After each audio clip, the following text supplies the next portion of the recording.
വളരെയധികം ഗൃഹാതത്വത്തോടു കൂടിയാണ് ഞാനിതിന് മുന്നിലുള്ളത്.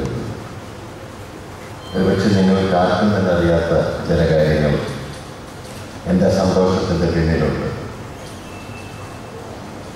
പെരുമ്പാവൂർ പട്ടണവുമായി എനിക്ക് വളരെ അടുത്ത ബന്ധമുണ്ട്. കാരണം എൻ്റെ അമ്മയുടെ വീട് പെരുമ്പാവൂരാണ്. അവർ താമസിച്ചിരുന്നത് പെരുമ്പാവൂർ പഴയ ബസ് സ്റ്റാൻഡിൻ്റെ നേരെ മുമ്പിലുള്ള ചാണ്ടിവക്കീൽ എന്ന് പറയുന്നത് മരിച്ചുപോയ ഒരാളുടെ മകളാണ്. അപ്പോൾ ചെറുപ്പകാലങ്ങളിലൊക്കെ ഞാൻ വെക്കേഷന് 2 മാസം വന്ന് താമസിക്കുന്നത് പെരുമ്പാവൂരാണ്. ആ നല്ല ഓർമ്മകളും മനസ്സിൽ കയറിക്കൊണ്ടാണ് ഞാൻ ഇവിടെ നിൽക്കുന്നത്. പിന്നെ നിങ്ങളൊക്കെ ഭയപ്പെടുന്നത് പോലെ ഞാൻ മനഃശാസ്ത്രം സംസാരിക്കില്ല. കാരണം വളരെ അടുത്ത കാലത്ത് കൊളംബിയ യൂണിവേഴ്സിറ്റിയിൽ പഠനം നടത്തിയത് കണ്ടത്, അവർ പഠിച്ചത് മാനസിക ആരോഗ്യ രംഗത്ത് പ്രവർത്തിക്കുന്ന മനഃശാസ്ത്രജ്ഞന്മാരെയും മനോരോഗ വിദഗ്ധന്മാരെയുമാണ്. അവർ പഠനത്തിൻ്റെ അവസാനം അവർ കണ്ടെത്തിയത് ഈ രംഗത്ത് പ്രവർത്തിക്കുന്ന 99.8% ആളുകൾക്കും മാനസികമായി തകരാറുണ്ട് എന്നാണ്. അതിൻ്റെ കാരണം 24 മണിക്കൂറും മനഃശാസ്ത്രത്തെ പറ്റി ചിന്തിക്കുകയും മാനസികമായ അപാകതകൾ അഭിയാക്കുന്നതുമായി ഇടപെടുകയും ചെയ്യുമ്പോൾ കുറച്ച് കഴിയുമ്പോൾ ഞങ്ങളുടെയൊക്കെ നോർമാലിറ്റിയിൽ കിട്ടും അബ്നോർമാലിറ്റി. അപ്പം അതുകൊണ്ട് ഞാൻ എൻ്റെ ഓഫീസിൽ നിന്ന് പുറത്തിറങ്ങുമ്പോൾ മനഃശാസ്ത്രം അവിടെ വെച്ച് കൂട്ടിയിട്ടാണ് പുറത്തോട്ടിറങ്ങുന്നത്. കാരണം കുറേ നാളുകൂടി എന്ന് ഞാൻ പറയുമ്പോൾ ഇപ്പോൾ അബ്നോർമൽ ആണോ എന്നുള്ളത് എനിക്ക് അറിഞ്ഞൂടാ. നിങ്ങളാണ് തീരുമാനിക്കേണ്ടത്. നോർമലായിരിക്കണമെന്നാണ് എൻ്റെ ആഗ്രഹം. രണ്ടാമത്തെ കാര്യം,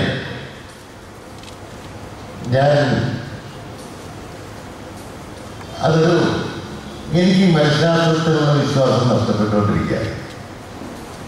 അപ്പോൾ ഒരുപക്ഷെ നിങ്ങൾ ആലോചിക്കും, മനഃശാസ്ത്രം കൊണ്ട് ഉപജീവനം നടത്തുന്ന ഞാൻ എന്തുകൊണ്ട് മനഃശാസ്ത്രത്തിലുള്ള വിശ്വാസം നഷ്ടപ്പെടുന്നു എന്ന് പറയുന്നുവെന്ന്.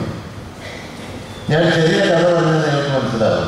നിങ്ങളുടെ വീട്ടിലൊരു ചെറിയ കുട്ടി, 3-ോ 4-ലോ പഠിക്കുന്ന ഒരു കുട്ടി കളിക്കുന്ന സമയത്ത് ഉടുപ്പിൽ അഴുക്കാക്കി കൊണ്ടുവരുന്നു. നിങ്ങൾ ആ കുട്ടിയെ കുളിപ്പിച്ച് നല്ല ഉടുപ്പൊക്കെ ഇട്ട് ഓർഡറൊക്കെ ഇട്ട് പെർഫ്യൂമൊക്കെ വിട്ട് വീണ്ടും കളിക്കാൻ വരുന്നു. 10 മിനിറ്റ് കഴിയുമ്പോൾ കൊച്ചു വീണ്ടും ഉടുപ്പിൽ അഴുക്കാക്കി കൊണ്ടുവരും.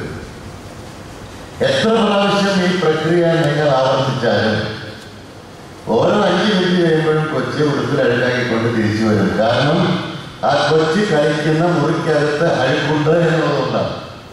അപ്പോൾ ആ മുറി വിൽക്കാൻ നിന്ന് വൃത്തിയാക്കാത്തടത്തോളം കാലം ഈ ഉടുപ്പ് മാറ്റൽ പ്രക്രിയയെ കൊണ്ട് പ്രത്യേകിച്ച് കാര്യമൊന്നുമില്ല. ഇത്തരം ഒരു ഉടുപ്പ് മാറ്റൽ പ്രക്രിയയാണ് മനഃശാസ്ത്രജ്ഞന്മാർ നടത്തുന്നത്. നിങ്ങൾ പ്രശ്നങ്ങളുമായി ഞങ്ങളുടെ അടുത്ത് വരുമ്പോൾ ഞങ്ങൾ നിങ്ങളുടെ പ്രശ്നങ്ങൾ പരിഹരിച്ചുകൊണ്ട് നിങ്ങളെ തിരിച്ചു കൊടുക്കും. 15 ദിവസം 20 ദിവസം കഴിയുമ്പോൾ നിങ്ങൾ വീണ്ടും തിരിച്ചു വരുന്നു. കാരണം നിങ്ങൾ ജീവിക്കുന്ന സാമൂഹിക സാഹചര്യം, നിങ്ങൾക്ക് നൽകുന്ന സമ്മർദ്ദങ്ങൾ, അത് പരിഹരിക്കാനായിട്ടുള്ള യാതൊരു സംവിധാനവും നമുക്കിന്ന് ബലവത്തായിട്ടില്ല എന്നുള്ളതുകൊണ്ടാണ്. അപ്പോൾ അതുകൊണ്ട് തന്നെയാണ് ഞാൻ ഇതുപോലുള്ള സെമിനാറുകളിലുള്ള സമ്മേളനങ്ങളിലൊക്കെ നിൽക്കുന്നത്. കാരണം വ്യക്തിയുടെ പ്രശ്നങ്ങളെക്കാൾ കൂടുതൽ നമ്മൾ ഊന്നൽ കൊടുക്കേണ്ടത് സമൂഹത്തിൻ്റെ പ്രശ്നത്തിനാണ്. അതുകൊണ്ടാണ് ഇത്തരം ഒരു സബ്ജക്റ്റ് തിരഞ്ഞെടുക്കാൻ കാരണം. കുറച്ച് നാളുകൾക്ക് മുമ്പ് ലോകാരോഗ്യ സംഘടന ഒരു മുദ്രാവാക്യമായി രംഗത്ത് വന്നു. അവർ പറഞ്ഞത് health for all in AD 2000. 2000 ആണ്ട് വരുമ്പോൾ ലോകത്ത് ജീവിച്ചിരിക്കുന്ന എല്ലാവർക്കും ആരോഗ്യം. അപ്പോൾ ഞങ്ങളെപ്പോലെയുള്ള ആശുപത്രിയായിട്ട് ജീവിക്കുന്നവരെ സംബന്ധിച്ചിടത്തോളം ഭയമുണ്ടാക്കുന്ന ഒരു കാര്യമായിരുന്നത്. എന്ത് സംഭവിക്കും, എല്ലാവർക്കും ആരോഗ്യം വന്നാൽ പിന്നെ ഞങ്ങളൊക്കെ എങ്ങനെ ജീവിക്കുന്നു വിഷമിച്ചിരിക്കുമ്പോൾ ലോക മാനസികാരോഗ്യ സംഘടന ഒരു കണക്കുമായി പുറത്തു വന്നു. അവർ പറഞ്ഞത് അത് ഇതുപോലെ ക്രമമായിട്ട് മാനസികാരോഗ്യ പ്രശ്നങ്ങൾ വളർന്നു വന്നാൽ AD 2000 ആണ്ട് വരും, 2020 വരുമ്പോൾ അന്ന് ജീവിച്ചിരിക്കുന്ന എല്ലാ മനുഷ്യർക്കും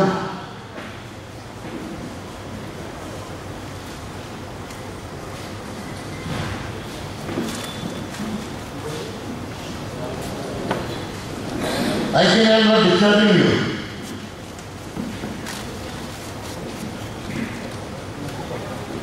മാനസിക 2020 വരുമ്പോൾ അന്ന് ലോകത്ത് ജീവിച്ചിരിക്കുന്ന എല്ലാ മനുഷ്യർക്കും ഒരു തരത്തിലല്ലെങ്കിൽ മറ്റൊരു തരത്തിൽ മാനസിക ആരോഗ്യ വിദഗ്ധരുടെ സേവനം അനിവാര്യമായി വരും. എന്ന് പറഞ്ഞാൽ അന്ന് ജീവിച്ചിരിക്കുന്ന എല്ലാവരും മാനസിക രോഗികളാകും എന്നല്ല പറഞ്ഞതിന്റെ അർത്ഥം. ചെറിയ ചെറിയ മാനസിക സംഘർഷങ്ങൾ മുതൽ വലിയ വലിയ സമ്മർദ്ദങ്ങൾ വരെ അനുഭവിക്കേണ്ടി വരും. നമ്മളൊന്നും ചിന്തിക്കാത്ത നിങ്ങളുടെ അച്ഛനമ്മയൊക്കെ വളർത്തി 20-ാം നൂറ്റാണ്ടിൽ ജീവിക്കാനാണ്. ഇന്ന് നമ്മൾ ജീവിക്കുന്ന നമ്മുടെ കുട്ടികൾ വളരുന്നത്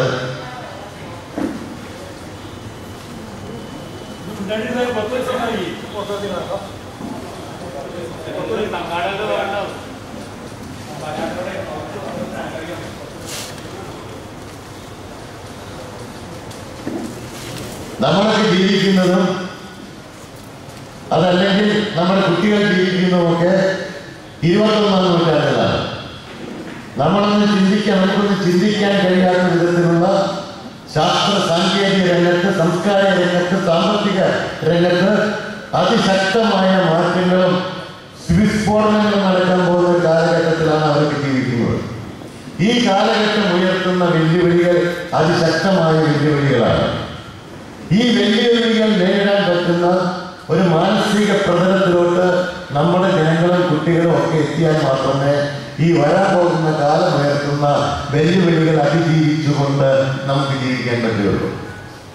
അപ്പോൾ മാനസികമായ ആരോഗ്യം എന്ന് പറയുന്നത് നമ്മൾ ജീവിക്കുന്ന സാഹചര്യങ്ങളുമായി പൊരുത്തപ്പെട്ടു പോകുക എന്നുള്ളതാണ്. നിങ്ങൾ ജീവിക്കുന്ന ഒരു സമൂഹത്തിലെ ആ സമൂഹത്തിന്റെ ധാർമ്മികവും മാനസികവുമായ നീതിബോധം ഉൾക്കൊള്ളാൻ പറ്റുമ്പോഴാണ് നിങ്ങൾ ജീവിക്കുന്ന സമൂഹത്തിൽ നിങ്ങൾ നോർമലായിട്ട് പോകുന്നത്. ആ സമൂഹത്തിന്റെ മാനദണ്ഡങ്ങൾക്കനുസരിച്ച് നിങ്ങൾക്ക് നിൽക്കാൻ പറ്റിയില്ലെങ്കിൽ ആ സമൂഹത്തിൽ നിങ്ങൾ അൺഫിറ്റായിട്ട് പോകും. ചെറുതാണെന്ന് പറയാം. നിങ്ങളുടെ വീട്ടിലുള്ള ഒരു മകളോ അതായത് ഒരു എന്താ പറയുക ഒരു യാഥാസ്ഥിക മുസ്ലിം കുടുംബത്തിൽ ജനിച്ചു വളർന്ന ഒരു കുട്ടി, അതുപോലെ തന്നെ ഒരു സ്ലം ഏരിയയിൽ വളർന്ന ഒരു കുട്ടി, ഇവർ രണ്ടുപേരും കൂടി പരീക്ഷ കഴിഞ്ഞ് +2 പരീക്ഷ കഴിഞ്ഞ് തീരുമാനിച്ചു ഇവരൊന്ന് ആഘോഷിക്കണമെന്ന്. രണ്ടുപേരും അടുത്ത ബാറിൽ കയറി സുന്ദരമായി കണ്ടിരിക്കുന്നു. അടുത്ത ജനറേഷനിലെ കുട്ടികൾക്ക് ചിലപ്പോൾ ബാറിൽ കയറാൻ പറ്റില്ല. ഇവർ നന്നായിട്ട് മദ്യപിച്ചുകൊണ്ട് വീട്ടിൽ വരുന്നു. ഈ വീട്ടിൽ വരുമ്പോൾ ഈ രണ്ട് കുടുംബങ്ങളിലും ഉണ്ടാകുന്ന പ്രശ്നങ്ങൾ രണ്ട് തരത്തിലാണ്. മദ്യപാനം വിശുദ്ധമായി കരുതുന്ന യാഥാസ്ഥിക മുസ്ലിം കുടുംബത്തിൽ നിന്ന് വരുന്ന ഒരു കുട്ടി മദ്യപിച്ച് വീട്ടിൽ ചെന്നാൽ അവിടെ വളരെ സങ്കീർണമായ പ്രശ്നങ്ങൾ കുടുംബാന്തരീക്ഷത്തിലുണ്ടാകും. നേരെ മറിച്ച് സ്ലം ഏരിയയിൽ നിന്ന് വരുന്ന ഈ യുവാവ് മദ്യപിച്ചുകൊണ്ട് അവിടെ ചെന്നാൽ നോട്ടീസ് ശ്രദ്ധിക്കപ്പെടാതെ പോകും. കാരണം അവിടെ എല്ലാവരും വിചാരിച്ചിരിക്കുക അപ്പം മദ്യപിച്ച് ആചാരിക്കുക. ഞാൻ പറഞ്ഞു വന്നത് ഒരേ കാര്യം ഒരേ കാലഘട്ടത്തിൽ ഒരേ പ്രായത്തിലുള്ള രണ്ട് കുട്ടികൾ ഒരേ സമയത്ത് ചെയ്തുകൊണ്ട് രണ്ട് വ്യത്യസ്ത സാഹചര്യങ്ങളിലോട്ട് കടന്നു ചെല്ലുമ്പോൾ ഉണ്ടാകുന്ന വ്യത്യാസങ്ങളെ കുറിച്ചാണ്. ഇതുകൊണ്ടാണ് നമ്മൾ ജീവിക്കുന്ന സാമൂഹിക സാഹചര്യങ്ങൾ നമ്മളെ സ്വാധീനിക്കുന്ന ഒരു പ്രധാനപ്പെട്ട ഘടകമാണെന്ന് പറയുന്നത്. അപ്പോൾ അങ്ങനെ ഈ ഘടകങ്ങളുമായി പൊരുത്തപ്പെടാതിരിക്കാൻ വേണ്ടിയാണ് പലപ്പോഴും നമ്മൾ ചോദ്യങ്ങൾ ചോദിക്കുമ്പോൾ പൊരുത്തപ്പെടുന്നതിന് വേണ്ടിയാണ് പലപ്പോഴും നമ്മൾ ചോദ്യങ്ങൾ ചോദിക്കുന്നതിന് ഭയപ്പെടുന്നതും അതല്ലെങ്കിൽ സത്യം തുറന്നു പറയാൻ ഭയപ്പെടുന്നതും. കാരണം നമ്മൾ ചോദ്യങ്ങൾ ചോദിച്ചാൽ, നമ്മൾ കാര്യങ്ങൾ തുറന്ന് സത്യസന്ധമായി അവതരിച്ച് പറഞ്ഞാൽ ഒരു പക്ഷേ നമ്മൾ ജീവിക്കുന്ന സാമൂഹിക സാഹചര്യങ്ങളിൽ അത് സമ്മർദ്ദങ്ങൾ ഉണ്ടാക്കും, ഫ്രിക്ഷൻസ് ഉണ്ടാക്കും. അതുകൊണ്ട് അത് ഒഴിവായിരിക്കാൻ ഏറ്റവും നല്ല കാര്യം നിശബ്ദരായിരിക്കുക എന്നുള്ളതാണ്. സാധാരണ നമ്മുടെ കുട്ടികളെ പഠിപ്പിക്കും, ഈ ആഴ്ച ഇടപെടേണ്ട, ക്ലാസ്സിൽ പോയി വഴക്കുണ്ടാക്കേണ്ട, ഒരു പ്രശ്നത്തിൽ ഇടപെടേണ്ട. കാരണം ലോകം നന്നായാൽ നീ നന്നായിക്കോളും, നീ നന്നാക്കിയാൽ ലോകം നന്നാവില്ല എന്ന് നമ്മൾ കുട്ടികളെ പഠിപ്പിക്കുന്നു. അങ്ങനെ കുട്ടികളെ പഠിപ്പിക്കുമ്പോൾ കാര്യങ്ങളിൽ നിന്ന് മാറി നിന്നുകൊണ്ട് നിഷ്പക്ഷമായി നിൽക്കാൻ അവരെ നമ്മൾ പഠിപ്പിക്കുന്നു.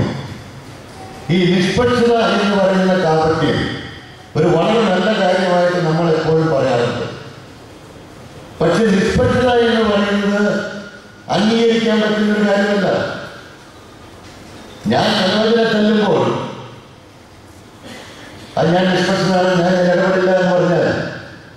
മനോജനെ ഞാൻ കരുതുന്നത് അംഗീകരിക്കുന്നു എന്നാണ് അർത്ഥം. അതായത് പീഡിപ്പിക്കപ്പെടുന്നവന്റെ പക്ഷം പീഡിപ്പിക്കപ്പെടുന്നവന് ഉപേക്ഷിച്ചുകൊണ്ട് പീഡിപ്പിക്കുന്നവന്റെ പക്ഷം ചേരുന്നു. ഇവിടെ നീതി നിഷേധിക്കപ്പെടുന്നത് മനോജനാണ്. അപ്പൊ അത്തരമൊരു നിഷ്പക്ഷതയാണ് ഇതൊക്കെ കൈകാര്യം ചെയ്യുമ്പോൾ നമ്മളെ ജനം പഠിപ്പിക്കുന്നത്, അല്ലെങ്കിൽ സമൂഹം പഠിപ്പിക്കുന്നത്. ഇവിടെ ക്രിസ്ത്യാനികളെ പരിഗണിക്കാനുള്ളത്, ഞാൻ ജനിച്ചപ്പോൾ ക്രിസ്ത്യാനിയായിരുന്നു. ക്രിസ്ത്യാനികളുടെ പഴയ നിയമത്തില് യെശയ്യാ പ്രവാചകന്റെ പുസ്തകമുണ്ട്. അതിൽ അദ്ദേഹം പറയുന്ന കാര്യമുണ്ട്. എന്താണ് യഹോവയ്ക്ക് ഇഷ്ടപ്പെട്ട യാഗം? വെണ്ണീരിൽ കിടന്ന് വിലപിക്കുന്നതല്ല, മറിച്ച് അനീതിക്കെതിരായിട്ടുള്ള പോരാട്ടം, മരുപക്ഷങ്ങളുടെ കൂട്ടിച്ചെറിയൽ, പീഡിപ്പിക്കപ്പെടുന്നവരുടെ പക്ഷം ചേരൽ, ഇതത്രയും നീതിക്ക് വേണ്ടിയുള്ള പോരാട്ടം. ആ പോരാട്ടമാണ് യഹോവയ്ക്ക് ഇഷ്ടപ്പെട്ട യാഗം. പക്ഷെ നമ്മളാണ് ഈ യാഗത്തിൽ തയ്യാറില്ല. നമ്മൾ 10 പ്രാർത്ഥനയുടെ ജൽപ്പനങ്ങൾ നടത്തി 4 എന്താ പറയുക ഭജന നടത്തിയാൽ നമ്മുടെ ലോകത്തിന്റെ നമ്മുടെ കടമകൾ തീർന്നു വരുമെന്ന് നമ്മൾ വിശ്വസിക്കുന്നവരാണ്. അല്ലെങ്കിൽ ജനം നമ്മളെ അങ്ങനെ വിശ്വസിക്കാൻ പ്രേരിപ്പിക്കുന്നു. കാരണം ചോദ്യങ്ങൾ ചോദിക്കുന്നത് പേടിയാണ്. ചോദ്യങ്ങൾ ചോദിച്ച ഉത്തരം പറയേണ്ടി വരും.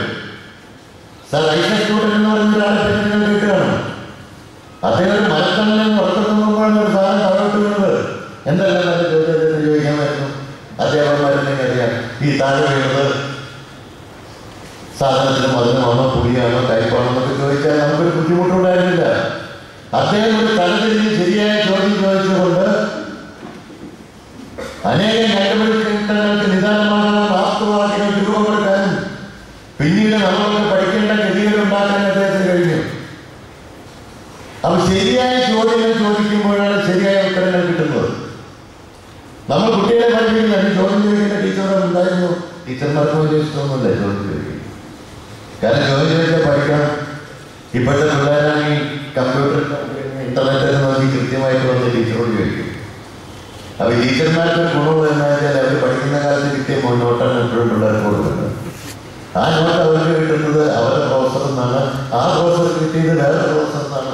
ടീച്ചർമാരെന്തെങ്കിലും ക്ഷമിക്കണം, ഞാനത് ആരും കഴിയാക്കാൻ വേണ്ടി പറഞ്ഞാൽ സത്യത്തിൽ നടക്കുന്നത്.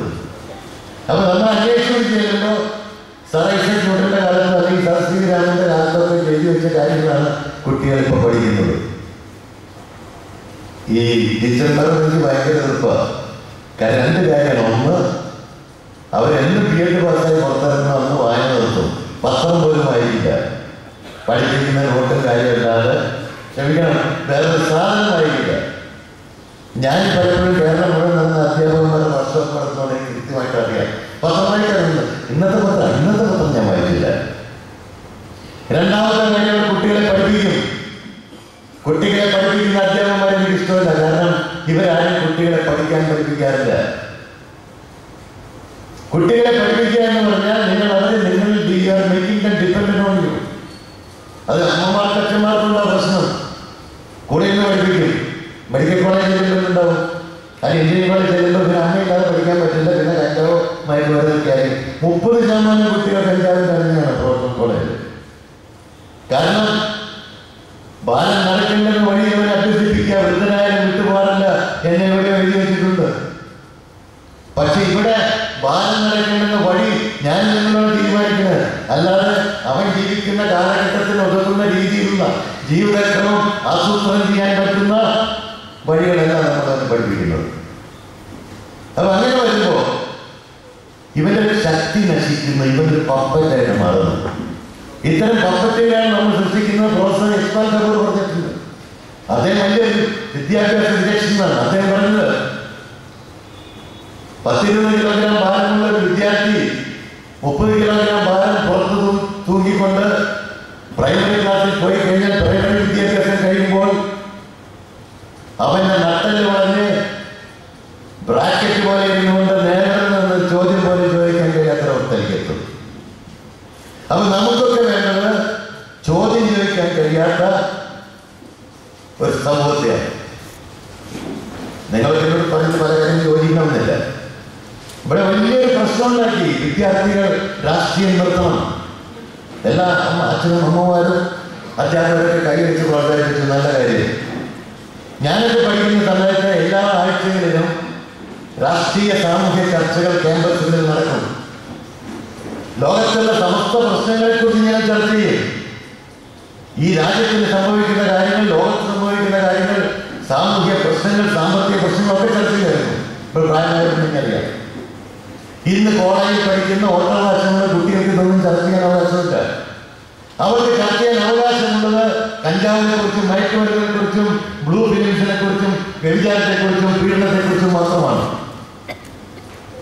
ഈ കുട്ടികളുടെ സൈക്കിക് എനർജി അത് തിരിച്ചുവിടാൻ കഴിയാതെ ഇത്തരം കാര്യങ്ങളിലൊക്കെ തിരിച്ചുവിട്ടതിന്റെ ഉത്തരവാദിത്വം ഈ തീരുമാനങ്ങൾ നടപ്പിലാക്കിയ നമുക്ക് തന്നെയാണ്.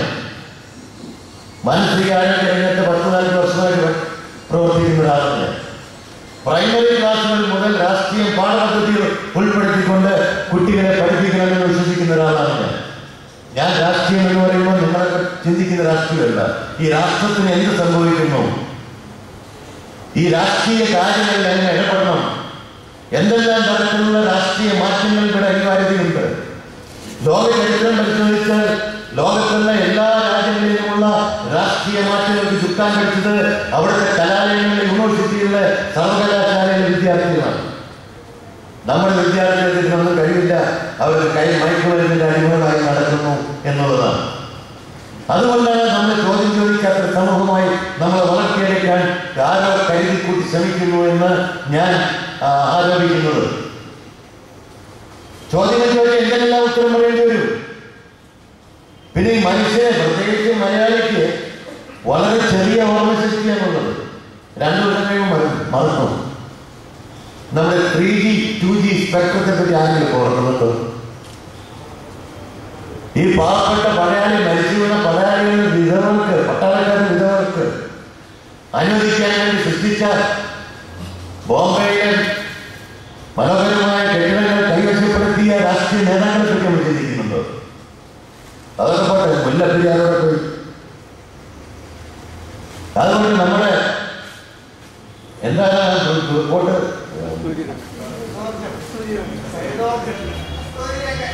കസ്തൂരിരംഗൻ റിപ്പോർട്ട്, അതെവിടെ പോയി?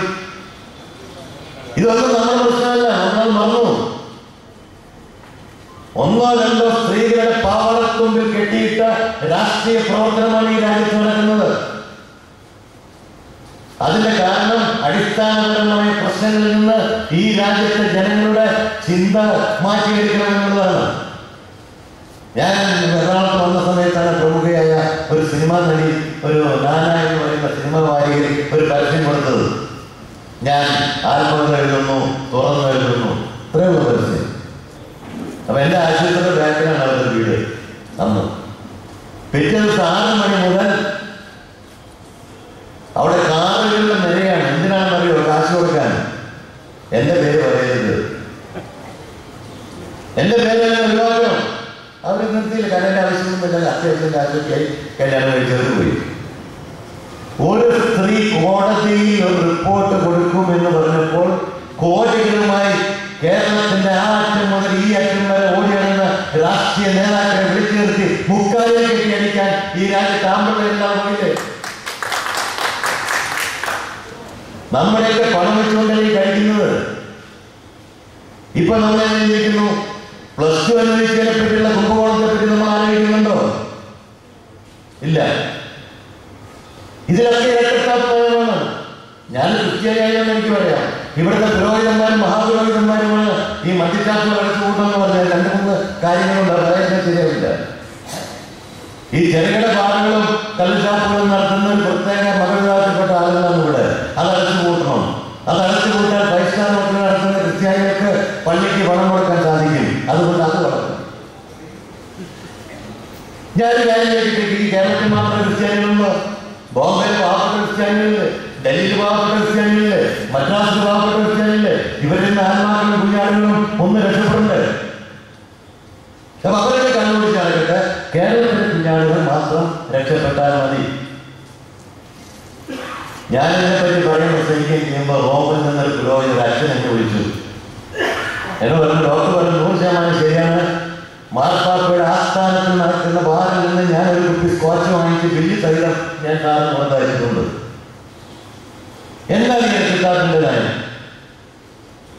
അപ്പോൾ ഇവരെക്കാളൊക്കെ ബുദ്ധി ബുദ്ധിയുള്ള ഈ ഉമ്മൻചാണ്ടി എനിക്ക് ബുദ്ധിയായിട്ട് ഒരു കോൺഗ്രസ്സുകാരനാണെങ്കിൽ പോലും ബുദ്ധി എനിക്ക് ഇഷ്ടമാണ്. കാരണം നമ്മളൊക്കെ പരിപാലിപ്പിക്കാവുന്ന ബുദ്ധി അദ്ദേഹത്തിനുണ്ട്. അദ്ദേഹം എല്ലാം കൂടെ കൂട്ടിപ്പെടുത്തും ചോദിച്ചു. അപ്പൊ പുരോഹിതന്മാർ ബാങ്കിലോട്ട് പോയി. കാരണം 17% വീര്യമുള്ള വീഞ്ഞാണ് അവർ കുടിക്കുന്നത് എല്ലാ ദിവസവും രാവിലെ ഓരോക്കെ. അപ്പൊ അതിന്റെ മുകളിൽ കഴിവരെന്ന് പറഞ്ഞപ്പോൾ വീണ്ടും ബിയറുമാകാം. 17 ഡിസ്റ്റിലറിക്കാണ് ഞങ്ങളുടെ പിതാക്കന്മാർക്ക് ലൈസൻസ്. നമ്മൾ ആരും അറിയില്ല ഇതിന്റെ പിന്നിലുള്ള കളികൾ. അപ്പൊ ഇതിന്റെ ഏറ്റവും വലിയ കളികൾ ഒന്ന്, നമ്മുടെ ഈ +2 അഴിമതി നമ്മൾ മറന്നു. സൈനികരും കരിക്കും ഒക്കെ മറന്നു. ഇതൊന്നും നമ്മുടെ പ്രശ്നമല്ല. ഇപ്പോ നമുക്ക് ആകെ പ്രശ്നം ബാറിന്റെ ക്വാളിറ്റിയാണ്.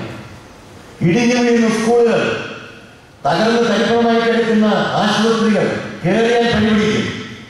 ഇതിന്റെ ക്വാളിറ്റിയെ പറ്റി, നിലവാരത്തെ പറ്റി ചിന്തിക്കാൻ ആളില്ല. നമ്മളെല്ലാവരും ബാറിലില്ല.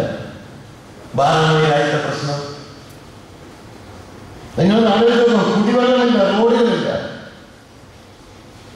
ഒരു പുതിയ കാലൊഴിച്ചാൽ പിറ്റേ ദിവസം വർക്ക്ഷോപ്പിൽ കയറ്റണം. അത് കാണാനുള്ള ആളില്ല, ചോദിക്കാൻ ആളില്ല, പിടിച്ചെടുത്ത് സമാധാനം പറയിപ്പിക്കാൻ ആളില്ല. ഈ ജാഗ്രത കണ്ട് മിണ്ടാതിരിക്കുന്ന ജനമായി നമ്മളെ മാറ്റിയെടുത്തിരിക്കുന്നു. എന്തുകൊണ്ട് നിങ്ങൾ ഹൃദയം തുറന്ന് സംസാരിക്കുന്നില്ല, ചോദ്യം ചോദിക്കുന്നില്ല? ഏത് രാഷ്ട്രീയ പാർട്ടിയാണെങ്കിലും, ഏത് നേതാവാണെങ്കിലും ജനങ്ങളോട് ഉത്തരവാദിത്തം വേണം, ജനങ്ങളോട് ബാധ്യത വേണം. ആ ബാധ്യത നിർവഹിക്കുകയും പിടിച്ചു നിർത്തി ചോദിക്കണം. Why you have not done it? Election കാലത്ത് വലിയ പ്രകടന പത്രിക തരും. ഇലക്ഷൻ കഴിഞ്ഞാൽ അത് പാർട്ടി ചവിട്ടുകൊണ്ടിരിക്കും. നമ്മൾ പോലും മറന്നുപോകും. ഇവർക്ക് ജനങ്ങളോട് ഉത്തരവാദിത്തങ്ങളില്ലേ? നമ്മൾ മിണ്ടാതിരിക്കുന്നുകൊണ്ടല്ലേ ഇതൊക്കെ നടക്കുന്നത്. അതിനെ കുറിച്ച് വിപ്ലവ പ്രസ്ഥാനങ്ങളും നക്സൽ പ്രസ്ഥാനങ്ങളൊക്കെ വന്നു വരുന്നത്. എന്തുകൊണ്ട് ഇവരെ നിർത്തി ചോദ്യം ചോദിക്കാൻ നമുക്ക് കഴിയുന്നില്ല? പണ്ട് രാജകൊട്ടാരങ്ങളിൽ രാജഗുരുക്കന്മാരുണ്ടായിരുന്നു.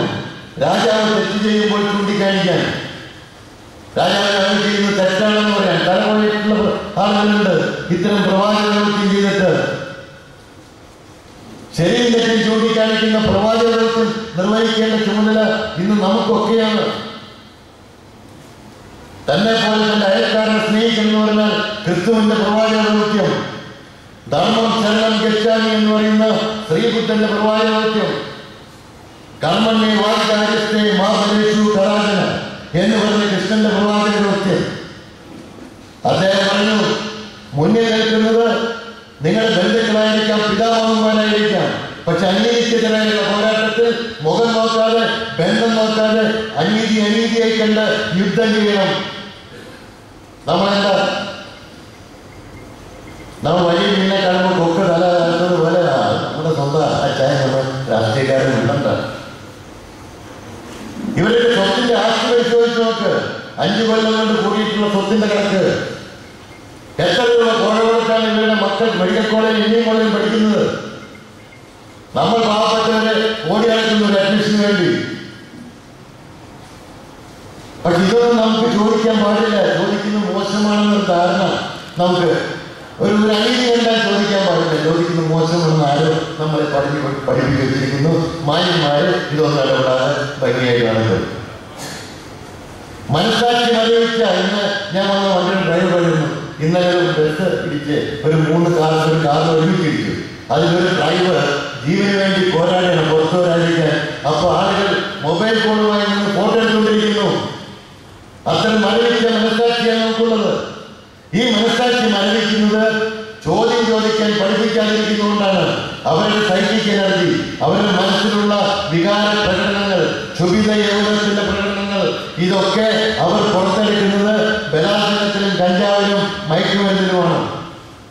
അത്തരമൊരു സമൂഹത്തിലാണ് നമ്മൾ എത്തി നിൽക്കുന്നത്. പണ്ട് ചാരായം നിരോധിച്ചപ്പോൾ 40% മയക്കുമരുന്നിന്റെ ഉപയോഗം കൂടി. എറണാകുളം പട്ടണത്തിൽ പെൺകുട്ടികൾ വരെ മയക്കുമരുന്നിന് അടിമകളാണ്. അവരച്ഛനും അമ്മയും ദുബായിൽ നിന്ന് കുവൈറ്റിൽ അയച്ചു കൊടുക്കുന്ന പണം ഉപയോഗിച്ചുകൊണ്ട് ഈ ഡ്രഗ് ട്രാഫിക് നടത്തുന്നവർക്ക് പണം കൊടുത്ത് ആ പണം ഉപയോഗിച്ച് ലാഭമുണ്ടാക്കി അതിൽ നിന്ന് കഞ്ചാവ് കഴിച്ച് വലിക്കുന്ന അല്ലെങ്കിൽ കുത്തിയപ്പോൾ എടുക്കുന്ന പെൺകുട്ടികൾ എനിക്കറിയാം. ആ ഒരു അവസ്ഥയിലേക്ക് അധപ്പതിച്ചുകൊണ്ടിരിക്കുന്നു നമ്മുടെ സമൂഹം. ഇത്തരമൊരു സമൂഹത്തെ ഉയർത്തിക്കൊണ്ടുവരണമെങ്കിൽ അവരെ ശരിക്കും ചോദ്യം ചോദിക്കാൻ നമ്മൾ പഠിപ്പിക്കണം. ആ ചോദ്യങ്ങളുടെ ശരിയായ ഉത്തരം കണ്ടെത്താൻ പഠിപ്പിക്കണം. സംസ്കൃതത്തിന്റെ ശ്ലോകമുണ്ട്. സംസ്കൃത അധ്യാപകനുണ്ടെങ്കിൽ അറിയാം. ചിതായാസ്യ ചിന്തായാസ്യ ബിന്ദു മാത്രം വിശേഷിച്ച് ചിതായുടെ നടുവിൽ കുത്തിട്ടാൽ അത് ചിന്തയായി. ചിതാജഗതി മൃതദേഹം ചിതദയിപ്പിക്കുന്ന ചർച്ചയാണ്. ചിന്താജഗതി ദൈവം. ചിന്ത ദയിപ്പിക്കുന്നത് നമ്മുടെ മനസ്സിനെയും ശരീരത്തെയുമാണ്. അങ്ങനെ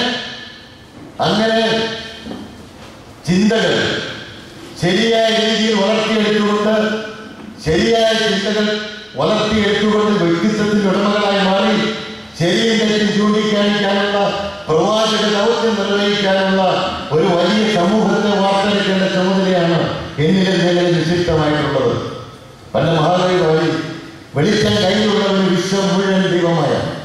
നമ്മുടെ മക്കളുടെയും നമ്മുടെയും മനസ്സിലെ വിളക്കുകൾ പ്രകാശിപ്പിച്ചുകൊണ്ട് നമ്മൾ ചെല്ലുന്ന എല്ലാ രംഗത്തും നമ്മുടെ വ്യക്തിത്വത്തിന്റെ ദീപ്തമായ പ്രകാശം സൃഷ്ടിക്കാൻ കഴിയുന്ന വ്യക്തികളായി മാറിയാൽ ഇത്തരം അഴിമതികൾ നമുക്ക് നിർത്താം, ചോദ്യം ചെയ്യാം. ഈ രാജ്യത്തിന്റെ ഭാവി നമ്മുടെയും കുട്ടികളുടെയും കയ്യിൽ സുരക്ഷിതമായിരിക്കും. ഞാൻ നിർത്തുന്നു. നിങ്ങൾക്ക് എന്റെ അഭിവാദനങ്ങൾ.